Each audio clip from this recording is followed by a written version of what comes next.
I give you a perfect example that I preached recently at a conference, and I won't say where because there might have been some people that were there, but I was talking about examples of apostasy from my new book, and I talked about how Are you saying your book is a? No, I'm just kidding. no, I no. just Yeah. My just new book teasing. is an example of apostasy. No, it's the secularization of church worship music, Yeah.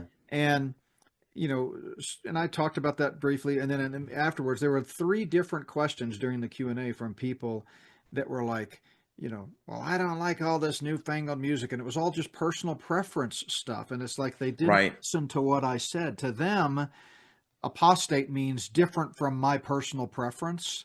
And, Right. and so I finally, after the third question, I finally just said, listen, I'm with you. There's a lot of bad stuff out there now. That's why I wrote that chapter, but let's be Yeah. clear that just because you don't have a personal preference for a particular style of music doesn't make it wrong. That's the No. definition, Right. that's the picture of legalism. It's I set the standard. If you don't agree with me, you must be sinning.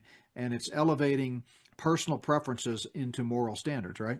I absolutely agree. Yeah, it really is. And preferences is a big, big part of legalism. It really is. So let's talk about the difference, that kind of difference, and then we can get into some of the things that people see in legalism. But I think with the difference is legalistic is outward, but when you're sitting there, when we're talking about that grace-filled life, we're really talking about the internal thank you life, that I love God for what he's done for me. His grace is real in my life. I want that healthy relationship with God. I want to have that loving relationship with God. And that promotes just this transformation in your life. I think grace is the only thing that can change us. I really believe that with all of my heart. And the opposite of that, legalism promotes disharmony in the church, Hmm. because when you have legalism, you just mentioned preferences.